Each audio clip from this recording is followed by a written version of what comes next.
कधी कधी आपल्या मनातल्या शुद्ध अशुद्ध या भिंतीच आपल्याला देवापासून दूर ठेवतात. 30 मार्चच्या आजच्या या भागात आपण पाहणार आहोत, जेव्हा चिंतोपंत टोळांनी स्वामींना जेवायला बोलवलं तेव्हा स्वामींनी असं काय उत्तर दिलं की चिंतोपंत थेट त्यांच्या पायावर पडले. एका अहंकारी माणसाचा निष्ठावंत उपासक कसा झाला, पहा हा हृदयस्पर्शी भाग. नमस्कार, श्री स्वामी समर्थ. आपल्या नित्य स्वामी दर्शन या सिरीज मध्ये आज आपण अहंकाराच्या समाप्तीची आणि खऱ्या भक्तीच्या सुरुवातीची कथा पाहणार आहोत. चिंतोपंत टोळ यांना खात्री पडली होती की स्वामी हे साधे बैरागी नसून एक सिद्ध पुरुष आहेत. त्यांनी ठरवलं की आता स्वामींची सेवा करायची. दुसऱ्याच दिवशी स्वामी मंदिरात आले तेव्हा त्यांनी स्वामींना आपल्या घरी जेवायला येण्याचं निमंत्रण दिलं. स्वामींनी हसून म्हटलं, आजपासून मी तुझ्याच घरी राहणार.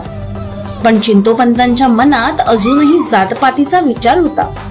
त्यांनी मनात ठरवलं होतं की स्वामींचं जेवण झालं की ती जागा शेणाने सारून पवित्र करायची. स्वामींनी पुन्हा त्यांच्या मनातलं ओळखलं. जेव्हा चिंतोपंतांनी स्वामींना जेवायला बसण्याची विनंती केली तेव्हा स्वामी चक्क घराबाहेर पडले. चिंतोपंत मागे धावत गेले आणि विनंती करू लागले. तेव्हा स्वामी म्हणाले, आम्ही देहाने आणि मनाने अशुद्ध आहोत. तुमच्यासारख्या श्रेष्ठ कुळातील व्यक्तीसोबत बसणे आम्हाला योग्य होणार नाही. तुम्ही शुद्ध आहात, तुम्ही जेवून घ्या. स्वामींचे हे बोधपर शब्द ऐकताच चिंतोपंतांच्या डोळ्यांसमोर अंधार स्वामींचे हे बोधपर शब्द ऐकताच चिंतोपंतांच्या डोळ्यासमोरचा अंधार दूर झाला. आपला खोटा मोठेपणा गळून पडला आणि त्यांनी स्वामींची क्षमा मागितली.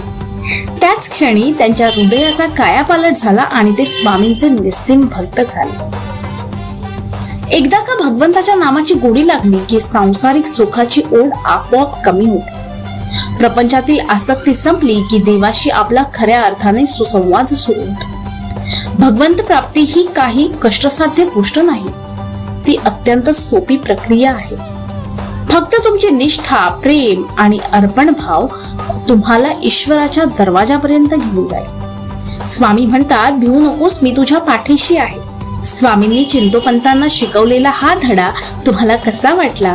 कमेंट मध्ये श्री स्वामी समर्थ नक्की लिहा. आणि उद्या 31 मार्चला स्वामींच्या चरित्रात काय घडणार हे पाहण्यासाठी चॅनलला सबस्क्राईब करा. आणि भिवू नका, स्वामी तुमच्या पाठीशी आहेत. श्री स्वामी समर्थ.